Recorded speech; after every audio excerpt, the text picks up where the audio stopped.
you can only watch it for the first time once. It'll be interesting to see what we catch and what we don't. Did you ever play the video game Mass Effect? This is where Babylon 5 is becoming Babylon 5. That was great. I love that. 100% completely accurate, definitive ranking of Babylon 5. I love it so much. We're officially into it, Jeff. The year is 2025. The name of the podcast, Babylon 5, for the second time. Welcome to Babylon 5 for the second time. My name is Brent Allen. And I'm Jeff Akin. Brent and I used to be Star Trek podcasters a while ago, and then we watched Babylon 5 for the first time, and everything changed. So now we're watching this incredible series for the second time, paying attention to all of the things that we didn't know about when we watched it the first time around. But we are still former Star Trek podcasters, and we're former Babylon 5 for the first time podcasters, where we do this thing where we overanalyze an episode and look for messages. We're still doing that this time around, trying to find those sci-fi messages in this series. We're asking what the episodes are trying to tell us, if they're trying to tell us anything at all. And just a heads up, if this is your first time through the series, stop right now. Go join us on Babylon 5 for the first time and make your way through unspoiled, because from this point forward, anything from any episode of Babylon 5, the franchise of Babylon 5 Crusade, the movies, Lurkers guides, books, novels, comics, con panels, anything where we might have information, that is all fair game for us to talk about. You have been warned. We're watching Believers today for the second time. Yay! Yeah, I loved it. I love this episode. Well, Brent, tell me, what do you remember about your first viewing of this episode, Believers? I hated this episode so much with a passion, but not like I hated a late delivery from Avalon. This was a very different type of hatred for me. I hated this one because of how it made me feel at the end. It actually went to a place I didn't think any TV in the 90s was going to go. It's a place where TV would go today, for sure, especially HBO, anything like that, right? I did not think 90s TV was going to go here. And it was like someone driving a dagger into my heart. I have to tell you, Jeff, I said this back then, I'll say it again. Ever since becoming a parent myself, I don't handle kids stuff really well. Mm-hmm. I just don't hurt the kids. Don't hurt the kids no matter what. JMS, I'm looking at you. I know your policy. Stop hurting kids. That being said, Jeff, I also remember thinking this is a really great episode of sci-fi. Like, this is a textbook episode, moral conundrums, exploring both sides. You kind of see each person's point of view. I'm sorry, let me take that back. You definitely see each person's point of view, and they both have a good point. And in the end, it leaves you asking the question of, what do you think? For that, I think this episode gets extremely high marks. But I have to tell you, Jeff, if this is the last time I ever have to watch this episode, I will not complain. How about you? Same. Like, this episode is horrible, awful. And I think some of the best episodes of Babylon 5 are that. You know, I think down the road, we have things like Confessions and Lamentations and stuff that's coming. And it's like, I don't want to watch that again. And I don't want to watch this one again. We said, I don't know if it was before we came on or when it was just when we were hanging out with our Patreon folks, but I feel like I remember everything about this episode. Absolutely everything. Like, it's burned into my mind. And I'm very much hopeful that I'll watch it and be like, oh, I forgot this thing, or that's different. But going into it, that's not going to happen. You know, it's just going to be like, oh, yep, there's that crappy thing. Oh, there's that horrible thing, you know, all that. What I really remember out of this was, this is where Jeff's extreme hatred, dislike of Dr. Franklin really took root. Interesting. You want to know what you actually said? Yeah. The first time we went through this? I'm pretty curious. I went back and listened. Okay. You actually, you took this and you related it back to Star Trek, because that's what we did, especially way back in the early part of the series.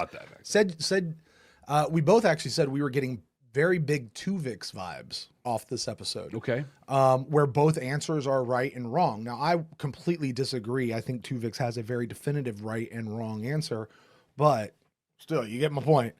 But you, Jeff, really related this to growing up in a cult. Your own experience growing up in a cult is where that was like your jumping off point when you were talking about this as we went through this the first time. we both posited, and we were discussing it. I still don't think I know if this is true or not. Is there a big debate in the fandom as to who's right in this particular episode? Was it Dr. Franklin or was it the parents? And of course, for us after this, the whole conversation dropped and we moved on because we had great episodes still to come, such as Liana Kimmer and Ben Zane. But Jeff, you made a declaration on this one. Oh. You said that Sinclair made the absolute right call here, and it was a shining leadership moment. And it was the most shining leadership moment he's had so far in the series.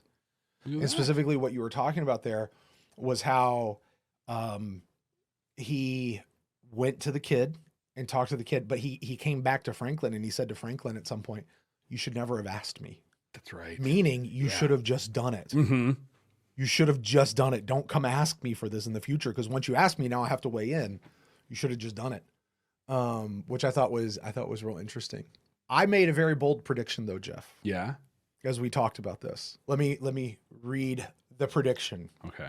Buckle in. Get that crown loosely situated up there. The Great Egg is gonna be a big thing. Like huge. So big. It's gonna come back. This culture is too well developed to just be left as a one-time thing. Yeah. You couldn't have been more right. Well, I went, Brent, and I looked at the Lurkers guide and see the things that JMS talked about. Anything good that we should be aware of as we get to head into this episode today? So much. Oh no. There was so much in this one. I bet. Yeah. I bet. All right. First of all, let me just ask, how much was this JMS popping back at people commenting, like putting stupid comments out there? There was definitely a little bit of that. Okay. But, and I talk about one of them because I think it's actually. Those make me laugh, by the way. Whenever I read those, I get a chuckle out of them. It's so fun. But I think in this one, there was actually some pretty relevant stuff he pushed back on. And I think some of the questions were assuming, what the questions were, because we only see one side of it, but it seemed like some good ones in it. But to make this episode, you said when you talked about your thoughts, how they're not going to make TV like this in the 90s. They don't do this. Yeah. So he said of the episode, he goes, "This is like something that has never been done in any science fiction TV. And I don't think it's ever been done in TV overall at that point." He said that P10, when he submitted it to them, they said, they go, "Number one, this is absolutely against the demographics on the show. Number two, no studio or network executive in his right mind would ever approve this story in a million years. And number three, it's a hell of a story. I love it. Let's do it." And he talked more about P10, and he said, yeah, they left us alone. They're trusting us in our storytelling. We want to go right out to the very edge, and they're letting us, which is wonderful. So it's one of those things, like JMS had these great ideas, but it was really that partnership with P10 that let him do a lot of it. Well, the fan community at the time said this wasn't sci-fi enough. He's like, it doesn't have enough warp gates. There's no tachyon emitters. There's no technobabble. But what he said, and I love this. I was going to say, you know what that sounds like to me, honestly? That's people who are just, it's not Star Trek. Yeah. Well, that's all that is. He says, yeah, you're right. It didn't have all of those things. This was a story about people and the dilemmas they face, and that is precisely why so much of contemporary science fiction TV, he's looking at modern Star Trek at the time, I believe, is barren, lifeless, and irrelevant. And it's precisely why series such as the original Star Trek, Outer Limits, and The Twilight Zone are still with us today. I would disagree that modern Star Trek, for him, Berman era Star Trek, was any of those things that he just described, outside of individual episodes being like that. Yeah. But I to each their own, to each their own. There you go. I could see that through a lot of 80s sci-fi that was kind of coming out. This is kind of a cool little, view on the whole thing. Somebody was arguing with him and saying that the doctor was right. And he says, "I disagree with you." Says who? Not the parents. The episode didn't say he was right. Nobody in this was really right when you come down to it, except maybe Sinclair, who made the correct call. You say the boy was okay at the end. Well, the parents didn't think so. Who's to say if there was or wasn't a soul inside? The thing about believers is that really nobody is right. And from their point of view, everyone is right. That's, to me, that's sci-fi. That's what this is here. That's what it exists for. Well, and you know, to clarify, when I say that this is a really good episode of sci-fi, it's not that there's tachyons and warp bubbles and jump gates and pew pew pews and all that kind of stuff. It's what we do is Star Trek. And if there's Star Trek people that are saying that kind of stuff, like, do you not even understand your own show? Like what's so great about sci-fi as a genre, and it's why we've stopped saying the Star Trek message is the sci-fi message, right? Because it's the genre is you can tackle these issues, explore it from both sides, and then leave it there for people to address. And you put it in alien worlds so that we can make it more palatable. Mm-hmm. All right. Well, that is what we got from Lurkers Guide. You got from our first time viewing. What do you say we go watch this episode for the second time? Can we just fast forward and get to the end? I know. And like by the end, I mean the credits. Yeah, Like, right. That's what I mean. Right. Yeah, nothing else. Oh my God. Right. I mean, because Jeff, I dare say you and I right now could skip to the end, have the entire conversation about the message of this episode. I think so. Right now. Yeah. Yeah. I guess we should watch it. The council chambers over there, those guys are not, they're like, no, you're not allowed to. We have to see you cringe and cry and throw stuff and things. Yeah, that might happen. Thanks, council chambers. Yeah, seriously. You put us up. Just remember that. Yeah. You put us up to this. This is all your fault, guys. It's all your fault. All right, man, let's do this. If you haven't, like Brent said earlier, if you haven't watched our For the First Time piece or haven't watched this episode, stop and go watch it. It's just, it has a ton more context and you'll enjoy it a lot more. If you're watching this on YouTube, you're about to see the kind of cut up reaction video style of this. We do have our full, unedited, complete version of this up on our Patreon page. It's patreon.com/Babylon5 first, the number 5 and the word first. And hey, listen, if you guys are listening to this on the audio side of things, a podcasting app, maybe Audible or some other way where you're just listening to the audio, you're actually going to get to hear the reaction to the episode as it happens. And we're going to meet you on the other side where Jeff and I are going to share our thoughts on this episode. We'll talk about those messages that we already know are in there. But the question is, Jeff, are we going to find new messages that we missed the first time around? We just might. All right. Well, let's jump into this episode. I dive right in. What do you mean there's no sci-fi? Look, he's on a bed with lights going over top of him. How much more sci-fi can you get? It's modern medicine right there. Future medicine. He's got a real Bill Mummy look to him. You know who he reminds me of is Brian in the streams of time, Sean. Worf's kid. Bonzal? So Yeah. I'll tell you what That's is what he written looks in the like to me. streams of time. Very soon you will breathe much easier. please don't speak that way. No one knows what is written in the stream until the waters surround him. The great stream? Do we get a stream now too? We missed the stream the first time I'm around. never wrong about these things. I'm never wrong about these Right? things. Yeah. Wow. Dr. Franklin, my husband would like to speak with you candidly. May he do so? Of course. Dude, she's just like, I'm really mad at you, so you need to go talk to my husband. Right. Surgery. You will cut him open? Well, that's usually what surgery entails. He says that with like a There's nothing to worry chuckle about, in his though. voice. You cut him Yes, open? We will find no help here. Thank you, Dr. Franklin. I'm sorry to have taken so much of your time. Wait. Look, it's a simple procedure. Look, afterwards he'll be stronger than ever. You don't understand. Food animals are cut open. They don't have a soul, so it's all right. But the chosen of God may not be punctured. You must not cut into the child. Now, I know what is written. You just said you don't know. You got to wait for the waters to envelop him. Of the third age. This is one of those things that Star Trek specifically loves to bring up, and I don't feel like they ever do it well, which is how do you not judge another culture by your own standards when those things in that other culture are clearly wrong, like should be universally wrong. You know what I mean? You would think. You know, a death sentence for somebody who walked across the grass. Like, really? Like, come on, guys. Yeah, but also, I mean, they would say the exact same thing about us. How can you just Exactly. let that happen? We'll be right there. Exactly. But that's what I mean is they never do a good job of really exploring it and giving you an answer. Like, how do you walk that line between So if it's a lot of it is just that question of just like, we can sit here and say this is clearly objectively right or wrong. But who gets to say that's objectively correct? Who's making that decision?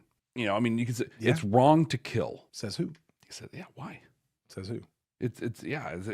Was it always wrong? Is that just like a unit? Because if that's a universal constant, there probably wouldn't be a lot of killing that happened. But there really is a lot that happens. Mm-hmm. And then you have the question, well, if it is universally wrong to kill, then nobody can kill. But if it's not universally wrong to kill, then who can kill and who can't? And who gets to decide who can? The government gets to kill, but individuals can't?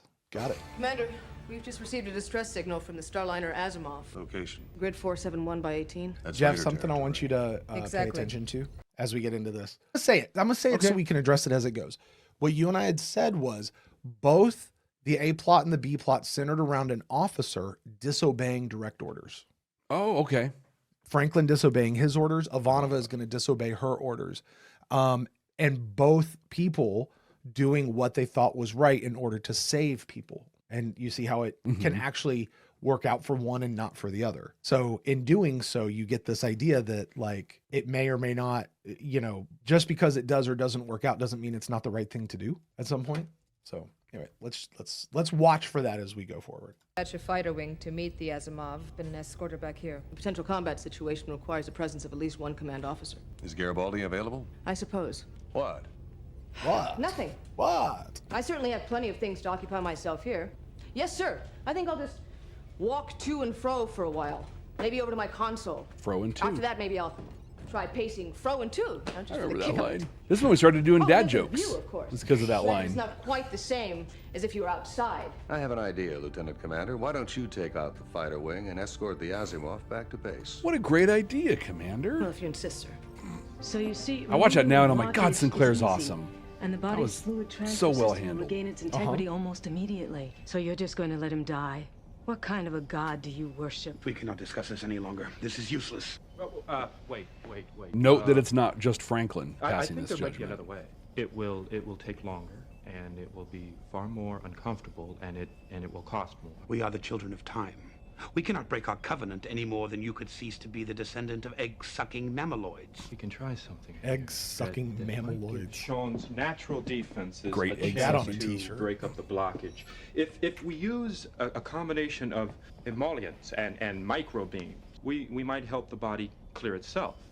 I'm not He is promising lying that this through his procedure will work teeth. as well. It may not work at all, but I don't think you're going to find another doctor who will suggest anything better, and you will lose valuable time if you go looking. Put that fear of missing out on May him. we discuss this alone, please? No, you have to make a decision right now. That's great play by Stephen Biggs, though. Like, it's so obvious. He's like, well, we can try. Our son will not survive another space trip, will he? No. Then we either accept the fragile hope you offer, or we watch our son die in pain. It is not much of a choice, is it? Nope. Planet placebo. The egg has to be held just like this and petted. That's a silly putty egg, is Yep. With a light in it. right? Since I'm going to be too busy treating you to take care of it for a while, They you're are going to have actively to do that looking for for me. something to be offended by. Okay. Like, It is all right, isn't it? Please, it is all right. Manya, Datya? The Mumia. Gloppet, Datia. it isn't a dangerous creature, is it? Don't worry. it's Dude, his perfectly safe. lipstick Well, then you may is speak to the egg, Sean, but way you may weirdly not speak colored. of sacred things to it. Those are only for our people. Yes, Datya. Thank you. That's a good move by Franklin, right? Here's, kid. Your parents are going to let you watch YouTube, so I can give you something else to, like, occupy yourself that makes you feel like you're doing something valuable. Right? That's good. You didn't solve anything, you just postponed it. I gave them a chance to think about it, to reconsider. You are so certain, aren't you? All right, look. Man, she sees him. If you think you can find a better way, go ahead. Research it. Prove me wrong if it'll make you happy. You're not going to find anything. And I'll bet a steak dinner on that, too. Can't get steak out here. Then I'll import one. Why not? One way or another, I'm going to save that boy. They have freezers. Right? We had that conversation a long time ago. Like, yes, you can get a steak out there. I like what she was saying, though. I mean, she called him out, outright on where he was coming from. But when she talked about how, like, look in their eyes, they're so scared. I would have flipped back on him where, he was kind of in her face and he's like, you can't judge the patient. You have to understand them, and all this stuff. That's what, like, she was saying. They're scared, So understand them, meet them where they're at, and because you have science, they have their beliefs, and like meet them there so you can give them some assurance, and that doesn't necessarily mean you'll get to do the surgery or whatever, but you can answer their questions. Right.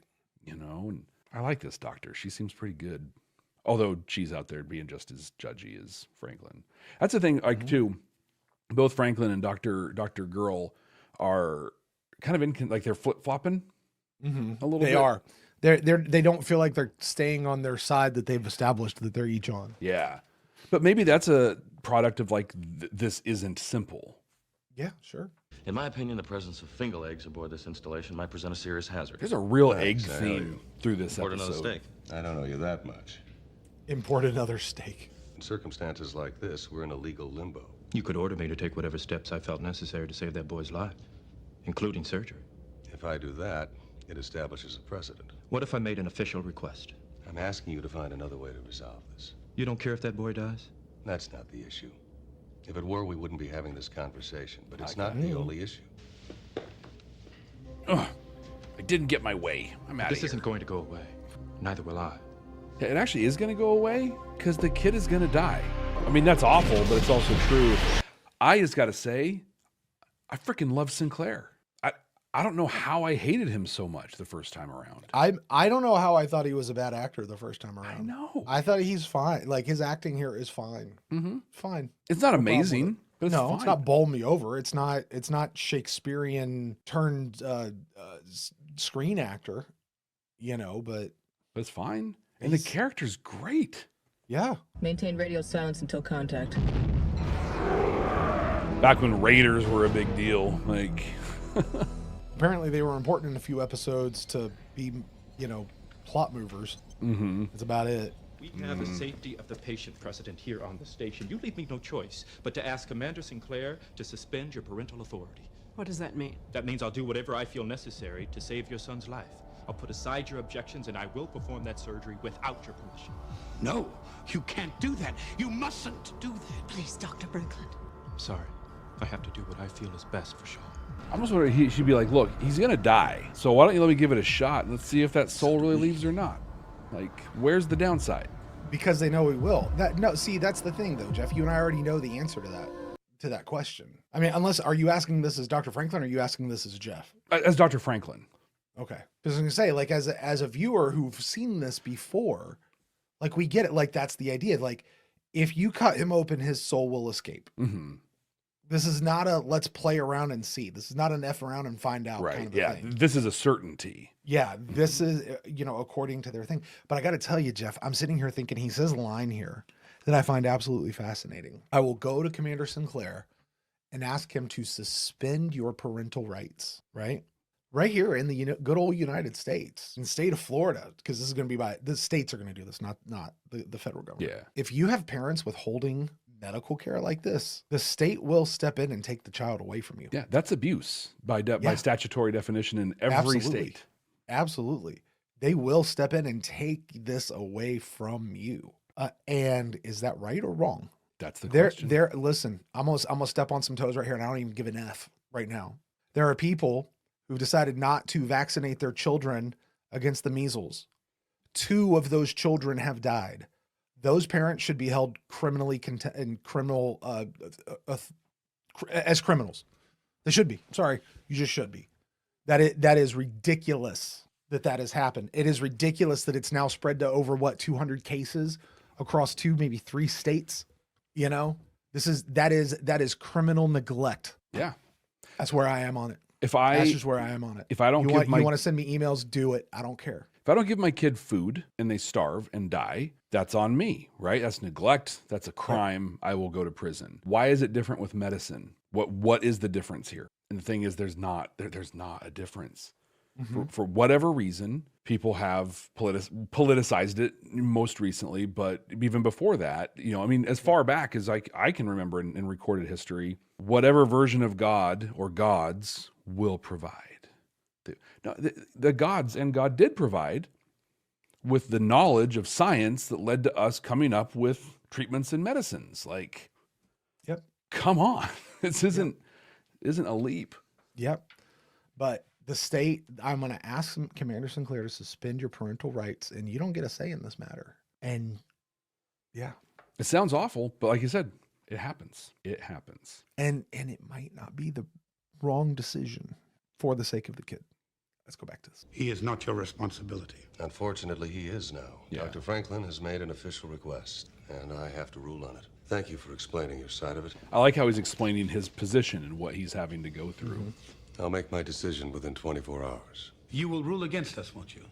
You will give our child to Dr. Franklin. I didn't Earth say people that. always stick together. I'm sorry you feel that way. Wasn't going to make No, that decision feel sorry necessarily, for but him. now I am. If he harms my child, if he touches That would be the wrong reason to make that decision, by the way. We're not asking you to negotiate a treaty. What's in it for me? We're That's all asking I'm you to asking. help save our child. What were you thinking when you petitioned us? We thought your dislike of the Earthers would be enough. Enough for us, not for you. We do not casually entangle ourselves in the affairs of other species. Please, he's our son. Have you no sympathy? That's a big growth point for Jakar. My dear. Because later on he does. This is a difficult and distressing situation. Well, I would have to go to the council and request injunctive relief. The council could have Commander Sinclair's decision set aside once he makes it, but I would have to get approval for my world. And I am certain they would want me to justify the cost. Yes? Just how much justice can you afford? The Volans are very powerful. If you filed a protest... Again, The fact they got Kosh right alone to have a conversation and a walk and talk with him. Please. But I do want to point out, again, pointed out before, but Jakar and Londo basically told them the exact same thing. Also, you and I both said that for the 15 seconds they were both on screen, they both stole their scenes. Totally. They do. They're so good. It's what they do. But Narn and Narn and Centauri, not so different. Matters of the soul are very private, and are thus ourselves forbidden to intervene in matters such as this. You are refusing because of your belief. Because you're of not soul intervening, We you're thought being the invited. Minbari were the most intelligent of all races. We're only trying to save our child. That is also what Dr. Franklin believes he's doing. Whose belief is correct? And how do we prove it? No. On this issue, the Minbari cannot take sides. This is back when we're like, God, everything she says is just so profound and deep. Alpha 1 picking up long-range scan. That's actually, Like a radar that is a Has it chicken seen us shit yet? answer. Don't think so. Is All what right, that continue is. to run silent. At least There's a Kosh, civilian or ship at around. least We don't want a conflict if we can avoid it. the other two guys, Speed to maximum. Jakar and Londo, They were honest. had the balls to go, no. No, unless you throw enough cash my way. You'll need a hell of a Right. lot more firepower to take that out. Hello, Jean. I'm Commander Sinclair. Yeah, this is the thing I Welcome love. to Babylon 5. What do you think of my station? I love that he talked to Garrett, like he's getting, Saying much. he's talking, he's getting input, Only the med lab. and then he goes to the source. I have to ask you a very difficult question. I know you've been thinking about it. Do I want to live? Yes. Very much. But I don't want the operation. I don't want to lose my spirit. I want to go to heaven, but I There's don't want nothing to to be die. afraid. I had an operation once, a very serious operation, but I'm fine now. I mean, there's a hole in my mind, but I'm fine. One of the chosen. You were not born of the egg. No, I'm not. You're not as good as me. Without life, the question is meaningless. But life has to be more than just a pulse beat. What we hold sacred gives our lives meaning. What are we taking away from this child? That's a question we can worry about after the operation. Are you absolutely certain this is the only way to save the boy? Yes. I have to refuse to sign the order. I can't allow you to perform the operation. But I'm Dr. Franklin! I said a thing! I have to honor the beliefs of the parents. Otherwise, Babylon 5's charter will be compromised. Let's be clear. Sinclair's decision now is a political one. Not one that's in the best interest of the child, not one that's in the best interest of the parents, not one that actually honors the wishes of the parents. His decision is based on, well, how is this going to impact the mission and charter of Babylon 5? Yeah. That's where his decision is being based out of, and I don't like that. It's safe. It's non-committal. It's a place that he can sit in and say, this is why we're making this decision, and feel like he's justified. But like you said, it actually doesn't answer any question. It's a piss poor reason to make that decision. Let him die. For God's sake, Doctor, do you think I want to do this? I have no more choice here than anybody else.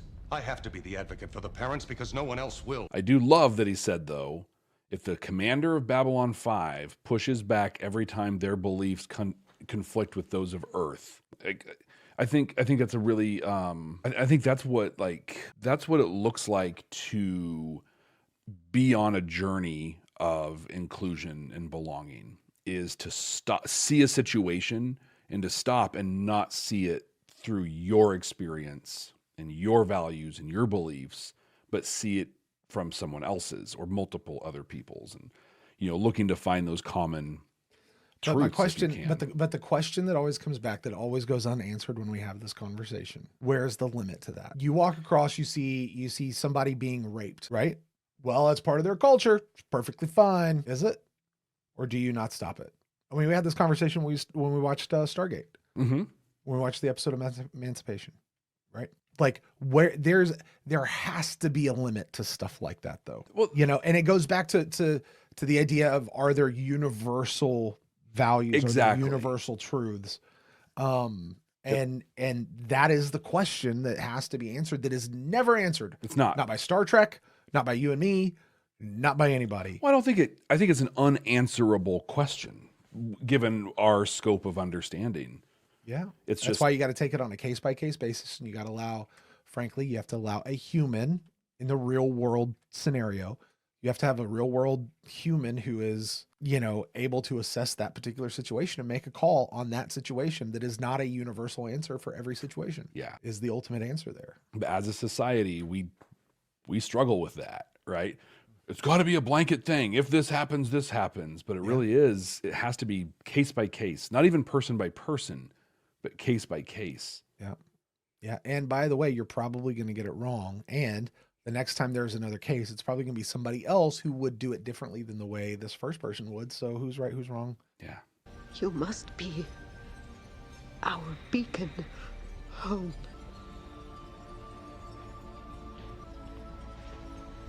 Just rest. I wonder if that's the moment Franklin made the decision he was going to do it. When the kid reached over and handed him the egg. Sean, because kid's literally like, I'm dead. I'm glad you didn't get your way. I'm grateful for the commander's wisdom. This is better. Sorry, I can't agree with you. Wouldn't it be great, though, right there, if Datia says, and I appreciate that you were doing what you thought was best for my son. It would be great, and there's no way he's going to say No. Because he doesn't even believe that. He doesn't appreciate Dr. Franklin for anything. Yeah, and, that's true. There's a question we've never really discussed here. We always talk about having to understand other people's culture. This case is typically, we're talking about from the direction of Franklin to the parents. We never talk about the other direction, that the parents need to understand where Franklin's coming from. Yeah, you're so right. We never talk about that particular idea. Like, he just wants to save the son. He does not get it. He does not understand. And rather than just like shut him down and whatever, they never seek to educate. They never seek to bring him in and show him their way. It's just their way, and this is how it has to be. Mm-hmm. And that might be right in this particular situation, given the nature of how this is going down. But always in this situation, when we talk about trying to reach out and understand the other side of it, we very, very rarely ever talk about it coming back on this side. Yeah, that's such a good point. I think about it like, we look at it through the lens of a dominant culture perspective. Dominant culture should pause and look at whatever, but I mean, how dare Franklin intrude upon their beliefs? Franklin's trying to save their kid. It's just that simple. How dare they intrude on his? Or how dare they not understand that that's all he's trying to do? Why are they being mad at him? Yeah. That's all he's trying to do, is to save their child. I think it's just such an important thing to understand and hear, is it's just find what's common instead of focusing on what's different or oppositional. They just kept restating their position, and there's no connection or movement that can come from that. It's like, I know you feel that way. Oh, do you feel that way more strongly? Great. I feel this way. But there was a commonality here through all three. Even you pull Sinclair, and he didn't go here either. He ended up going to politics of the station. But if they all could come together and realize that really they all just want what's, quote, best for the kid. Now, what is best is different from each perspective, but they can find that commonality. There's real conversation that can happen from that. But to be fair, in this particular situation, our friend Ron over in council chambers does point out, and rightly so, multiple times, the parents have talked about how the confidentiality of all that is sacred has been paramount. So they can't tell him about stuff. But I don't know. They need to say this. Our beliefs are private, and this is sacred to us. This is very important, and we believe that what is best for our son is to suffer what's coming towards him, to let the waters wrap around him. They don't have to share this stuff about their faith or their belief. But they can also still acknowledge that all he wants to do is to save their son. Yeah. And that this is hard for Franklin too. Yeah. You know what I mean? Like if they came at it from, I can see, Dr. Franklin, I can see that you are trying to do what you believe will save our son. And we appreciate that very much. And you're passionate about that. We see that. And we believe you're wrong, that what you want is not what is best for our son. Because we hold these beliefs that are sacred and private and they're held above all else. But, in Texas, Alan Shock in there says they basically said that, yeah, but what they didn't say was, we see you trying to do what you believe is best for the kid. You can't even if you don't understand our way, we understand that you're trying. Even though we've tried to tell you this and you don't understand, we still understand that you're trying to save our son, and that's commendable. But you're wrong, and they could say that, and then we can have that conversation. Yeah. Anyway, let's jump back into this. If I stand by and do nothing, Sinclair will have you thrown off the station. No, he won't, but he should. He should. I'm already packed. As you should be. That boy is going to die in an hour if I don't operate. And no one, not you, not Commander Sinclair, not those poor deluded parents, is going to stop me. Lord, preserve this child. Say again? It's a prayer for a spirit. My prayers have to be just as good as theirs, right? There she is. And with the stories complementing each other, the disobeying is happening at the same time. Like they're showing it back to back. I mean, this is what we loved about TKO. And raved about for TKO for so long. This is the same thing. Not good. Help! So, Sean, how do you feel? Here. Commander Sinclair. He's got that Commander Sinclair energy. But I don't feel different inside. Well, see, I told you. You did it. You did it anyway. It's me! I don't feel any different! Unholiness spawned you! No! Don't leave What me! have you done? No! Don't leave me! Thing is, it's ugly enough right here, and it just gets so much worse. It's all right. Yeah, see, this is where I've decided I have a position on this episode. Yeah? Franklin should have suspended the parental rights and taken away their rights. Yeah. For this child. Because that would not have happened.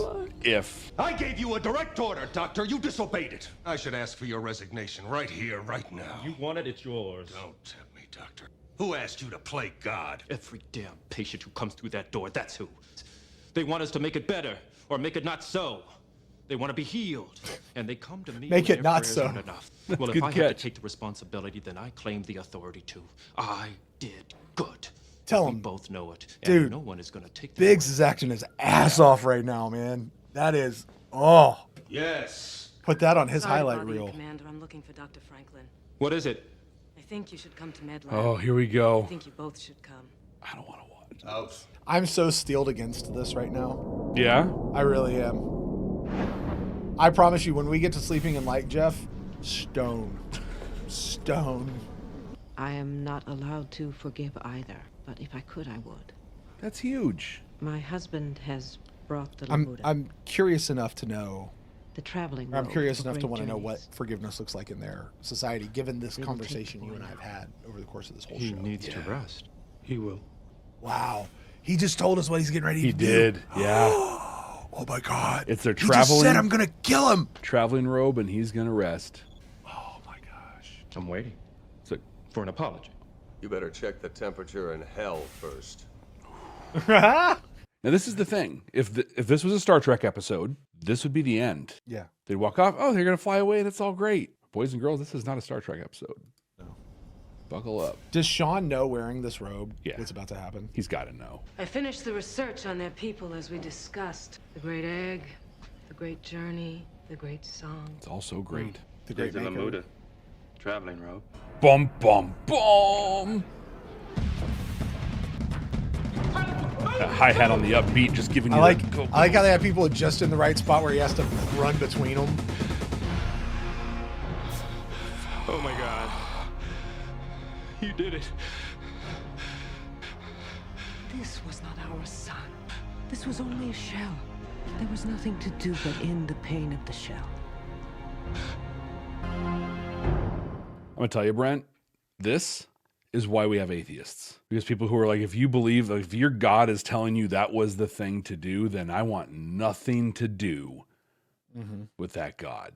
I've decided not to ask for it this time. No, you Right. should be fired. You should never have asked me for a ruling. All right. Like I was Ben, arrogant. I've decided not to ask for your But I knew what I resignation. was doing. Because there's 100 more episodes Maybe we got to we'd all be produce better off first. if there was no God. I'm trying to tell you that what makes us human is that we care. Are you okay? No. Fine. Effed up, insecure, neurotic, and whatever the E stood for. You know, I think Franklin did the most human thing he possibly could have done. Yeah. But listen, when we set this in space and you have various aliens and different things like that, but yeah, it's just gonna go to credits, right? No, we got Ivanova stuff to go. Oh yeah, we'll pause it for a second. Sorry, you're right. I thought that was gonna go off into the outro. There's a whole other B story. Like it's But here's the thing, like when you place this out there in the context of sci-fi with aliens and all that kind of stuff, right? To say this is the most human thing we ever could have done is throws it into relief. But to sit back and go, it's the most human response. You know, I love that line. What makes us human is that we care, and because we care, we never stop trying. Also, at the same time, what makes us human is we have so many different ways to make us hurt. Yeah. You know, and it's because we care that we try. It's because we care we're trying to do this. Texas, Shock brings up a really good point, and Neil backs it up too, but we learn later about Franklin being a foundationalist and how, they're trying to seek all the names and identities of God, and for him coming in here talking about inventing God and things like that. Is that what the foundationalists are doing? Because I thought that's what Brother Theo and his group did, there's a was trying to difference. see all the names of God. They want to know about all of them, right? And counsel help me keep, because I know, like, I think they wanted to understand all of them. The foundationalists were trying to understand the name, or it might be the other way around. I always just thought the foundationalist was just a like neo-religion, like it's kind of religious but not religious all at the same time. Like gives them the ability to be religious without actually being religious. Like it just, that's always was my impression of what foundationalism was in this world. So I thought it was around the lines of, hey, there's aliens, so there's other religions out there. Yeah. And so we want to know about that. Like, yeah. And maybe it's really similar to what Brother Theo and everyone has in the, like, yeah, God has many names and many things, but it's still all just God. I like how Neil describes it. Foundationalists are basically the non-butthole atheists. Spoken as an atheist himself. I would figure that's more like agnostic than anything. Yeah, yeah. You know, but sure. Non-butthole. I like that. You know, if you're going to be an atheist, don't be a butthole about Right? it. If you're going to be anything. Also, if you're going to be religious, don't be a butthole about it. Just don't be a butthole. Just be the non-butthole version of whatever. Put that on a t-shirt. Yeah. What happened out there? Nothing. Nothing? From here on out, Biggs as a doctor is like, or Franklin as a doctor is like, I'm never telling people what I'm doing again. I'm just doing it. I'm just going to doctor, and they can deal with it in the end. Because no one can doctor like Dr. Franklin. Well, of course not. All right, Brent, that was it. We made it through Believers for the second time. Talk to me about it. You know, I wasn't nearly as emotional about this one as I did the first time I went through it. Yeah. I really wasn't. Like, I remember watching this the first time. I was like, no, damn it, no. Like, I probably should have pulled my reaction from the reaction video that I did. Oh, yeah. Which, by the way, Jeff, this would have been my second reaction video ever. Isn't that wild? Ever was this one. I'm going to stand by what I said earlier. This is a terrific sci-fi episode, top to bottom. Yeah. All the way around. I thought this was a masterfully done episode. I can see why JMS would have been tickled to death with this episode. They went places. They did stuff here that no other sci-fi show is ever going to do or has ever done, at least of their time. And I still don't know that I ever want to watch this episode again. You know? Well, you know, but I think I'd be more okay with watching it now again. Katerina than makes I thought the I point would be going into it. Katerina makes the point that the first time we watched it, we didn't know how it ended, and this time we did. So we got to see how all the pieces led to that. Yeah, and I think that, and we were ready for it. Yeah, you're emotionally ready for it. Well, I think that's the thing. I think this time I enjoyed this more because I knew it was coming and I could see it building. Right, and that was interesting to watch. I liked Well, it. you could also have that conversation along the way, Mm-hmm. knowing where it was going to go. This is what's going to this, and all those pieces. Whereas the first time, I was going to say I liked it, but I appreciated it because it was so jarring and shocking and unbelievable that happened. But then you watch it the second time, you're like, well, of course that's what happened. Nothing else could have happened. This really is very well executed. We talked a lot about messages. Yeah. During this, I think we got more out of it this time than we did the first time. Yeah. And if we can be clear what we're doing, Jeff, you and I had a conversation a couple episodes ago, maybe while we were in between these last 2 episodes. I don't remember where. Because we're now putting our full reaction both on audio and video, those are out there. We're not necessarily rehashing everything that we said during the episode.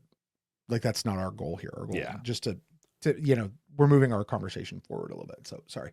Just want to make sure people out there understood what we're doing is what we're doing on purpose. Go ahead. Yeah. What were you saying?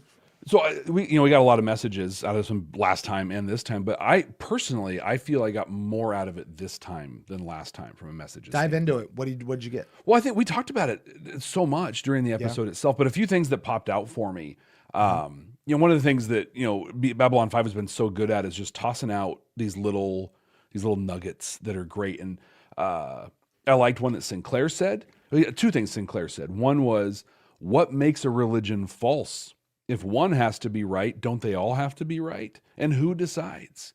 Just that, again, what we talked about, who decides, and what's right and what's wrong or what's real and what's not. Well, is there universal truth? Is there universal value? Is there universal whatever? And here's what I'm going to say to that, because we said we'd have to have this conversation later because the show brought it up, and I'm going to bring it up. All right.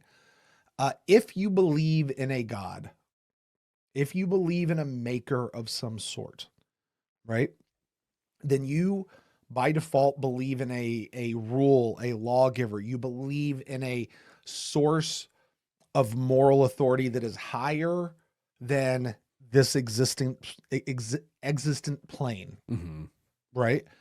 And that becomes where the right and wrong come from, is it's higher than us, which means it crosses cultures. Yeah. Right? Now that's for the universal truths. There are some things that certainly still are culturally based, right? But the things that are higher than that, and I think that's where when people look at old scriptures, and I'm not just saying Christian scriptures, I'm saying other old scriptures as well, and you see rules that were crafted and connected, a lot of times we fail to delineate between the universal laws of morality and the cultural laws of morality that were given in that particular time and era. And in that context. We fail, and then we bring those forward and bad things happen. Now, that being said, if you don't believe in a God, if you are, let's say, an atheist or something else, and I don't know what else it would be, and I'm not, so is there universal truth?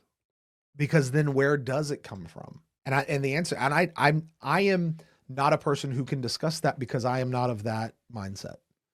So I don't know. But if you don't believe in any sort of a higher power, if any sort of a moral lawgiver, moral code giver, that is on a higher plane, I guess to say, then perhaps there is no such thing as universal truth. And in some cases, rape could be okay and killing children could be fine. I guess, maybe. I don't know. Look at the Vorlons in the Shadows. I think that's just a really good example of that, where they see themselves as that higher power. And for one of them, it's okay to manipulate, go behind the scenes. Well, actually, they both manipulate and go behind the scenes. But one is all about sowing chaos. The other one is about doing order. And in sowing chaos, like they do horrible murder stuff. And that's great for them. Justin, who we meet on Zahadum, is like, yo, this is what you do. Mr. Morden's all about it. Yeah. And so, like, it makes me think, and I'm 100% sure this exists somewhere, but take an atheist from the West, an atheist from the East, very different cultures, right? Do they agree on any universal truths? And if they do, from where did they come? Yeah. My assumption is that they're rooted in whatever dominant religions are in their areas influenced. I'd be interested to talk to like what's a person who studies culture? A sociologist? Whatever this anthropologist or something. Yeah, there are scientists who study this sort of stuff. Mm-hmm. I would be really curious to know, are there in general universal truths that exist all over the globe, no matter who you are? Like, is it wrong to kill a child in every culture? Like just willy-nilly to just kill, forget it, children, just to just kill. Mm-hmm. Or is it considered perfectly acceptable? No big deal. Oh, somebody's just dead. There may be I think it's easy to point to the one lone tribe out there that has no, they're stuck on an island or in some rainforest or something. Right. But I think those tend to be the more, what do you call those? The outliers. The outliers. Yeah. Thank you.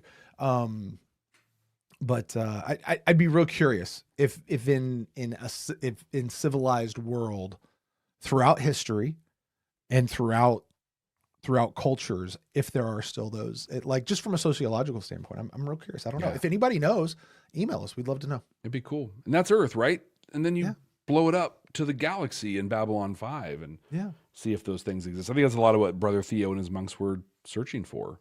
Yeah. What are those commonalities? Another thing Sinclair said was sometimes doing the right thing doesn't change anything.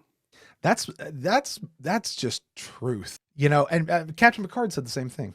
It's possible to do the right thing and still lose. Yep. That doesn't make us flawed, wrong. That makes us human. Yeah. And I would argue, God, I'm going to argue on Franklin's behalf here. Okay. That if doing the right thing doesn't change anything, it still matters if you did the right thing or not. Say that one more time. Even if doing the right thing doesn't change anything, it still matters if you do the right thing or not. Yes. Agreed. And Franklin did the right thing and it changed nothing. Mm-hmm. Yep. I am, much like the Tuvix stuff, I have a clear right and wrong that I believe that I've taken a side on. I'm not down the middle on Tuvix. Right. Yeah. You're very clear. I'm not down the middle on this one at all. I'm 100% on Franklin's side here. I really am. I get where the parents are going. I get their reasoning for it, and I think they're wrong, and I think they should have lost they should have lost control of their child, and that child should have been taken away from the state, and it was proved right. Mm-hmm.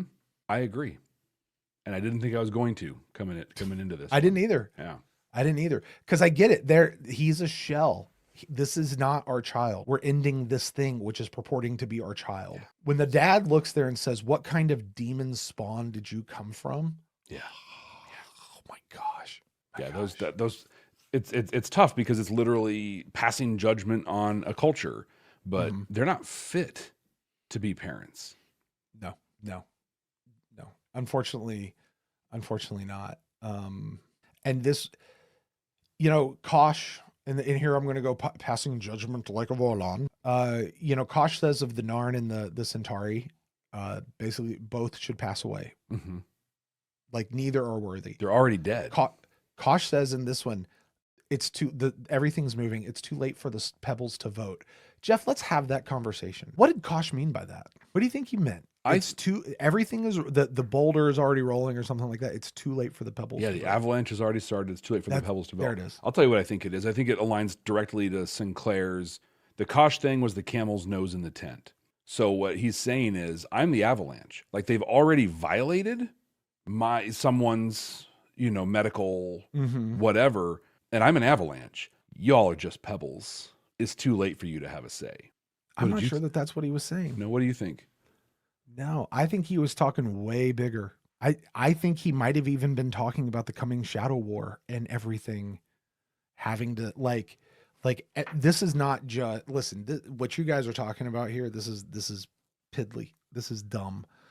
There is a bigger thing that is happening here. Shadows are starting to wake up. Listen, the avalanche is coming, and you're out here trying to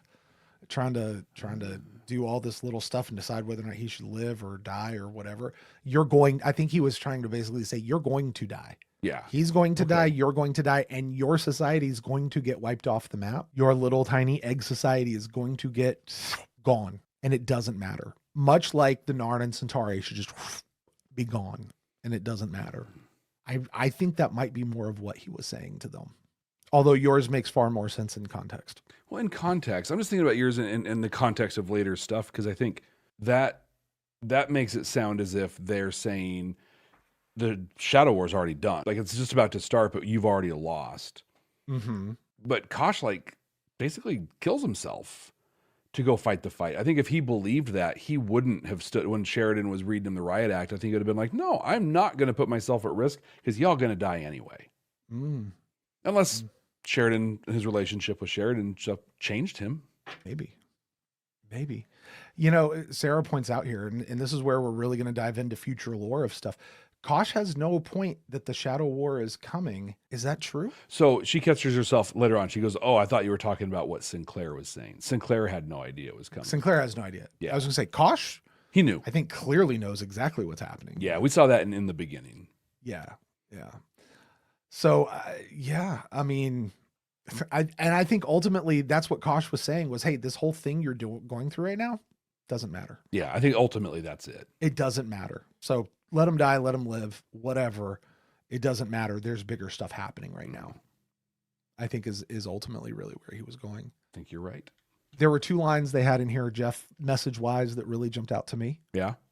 One is, and I think this is one of those good things from JMS, and I'm saying this is like from JMS. This is written by David Gerald, not JMS. Right. But he says this: what we hold sacred gives our lives meaning. And I think there's a lot of truth to that. Yeah. What it is that we hold sacred, whether you're atheist or not, we all hold stuff sacred. We hold our families, we hold our children, we hold certain beliefs, we hold certain things sacred. Those are the things that we ultimately wind up serving our lives for. And those are the things that give our lives meaning. I love that. But I love Sinclair and Franklin and what they said at the very end. What makes us human is that we care. And because we care, we never stop trying. But what makes us human is that we have so many different ways to hurt. Yeah. If you don't have the possibility of hurting, you don't have the possibility of caring. Yeah.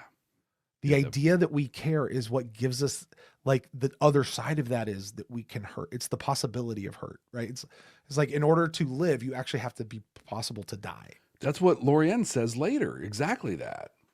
When we knew we were going to be immortal forever, nothing mattered. Once we were mortal, love and all of these things could come to be. Go me. Well done. Good brain. Well, Jeff, you know what?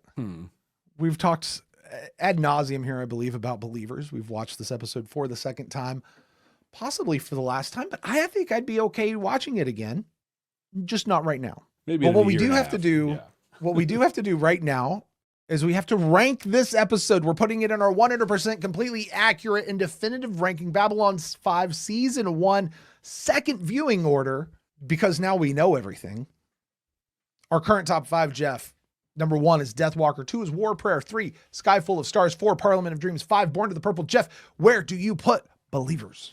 It's hinging on one episode right now, and I'm just kind of thinking through the impact and the importance of the episode. And I think based on what the other episode I'm thinking of, well, actually both episodes have to do with stuff that happens in the future, and the ultimate question we often ask ourselves of which one would I rather watch? Believers is going to become our new number 4, right underneath In the Sky Full of Stars. I was thinking above or below In Sky Full of Stars. Wow. Over Parliament of Dreams and Born to the Purple, Jeff. Yeah. I'm surprised this cracked the top 5 for you. I really am. This is it was a horrible, great episode. Yeah. Fair enough. I'm curious, though. I want to see what we plugged it in. You want to compare it to the first time? Where did we? Of course, remember the first time we weren't ranking as we went. We only did it once we got to the season 1 wrap up. So where did it land at the end? Although I guess all of ours are really where they landed at the end. It was our number 10 this season. It was Parliament of Dreams and Born to the Purple above it by the end. Parliament of Dreams was number 13. Born to the Purple was 15. Okay, so we're still tracking. Yeah. Just proving 100% completely accurate and definitive. Once again. Yes, sir. Yes, sir. God, we're good at what we do.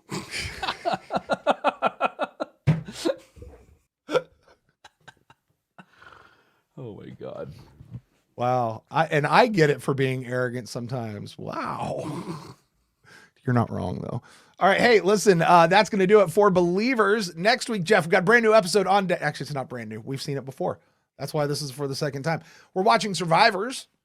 Jeff, do you remember what your prediction was for Survivors? I sure do. I thought that this was going to be a Home Guard episode. Home Guard was going to bomb the council chambers, and we would end up doing like a procedural and piecing the story together through the eyes of like some of the more minor characters. Boy, were you wrong on that one. Yeah. Well, I was wrong as I thought.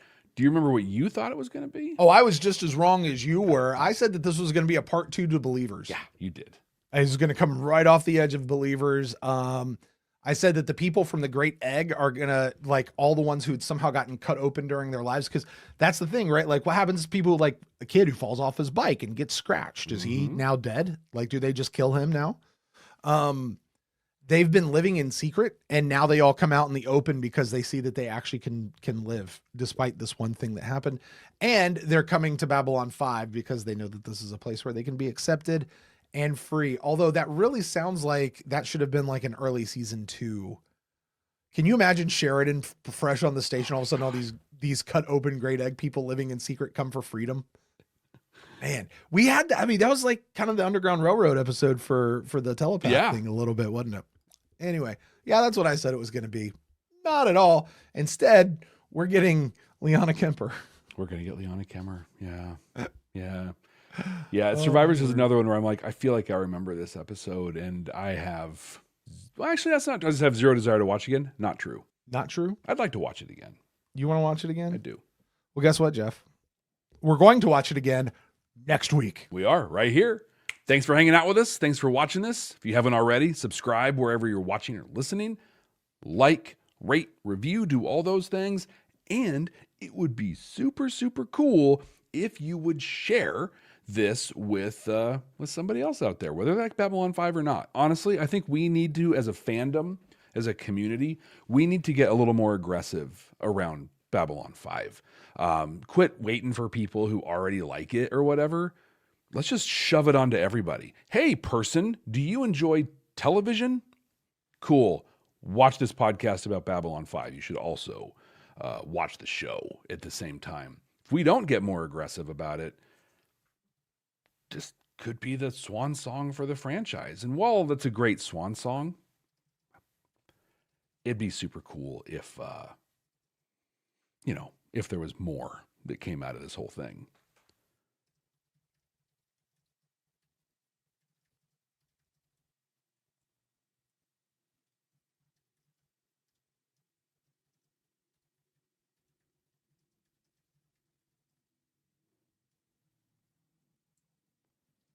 I love how Nia thinks that Brent's letting me go on and on right here. I ran out of vamping without it being ridiculous.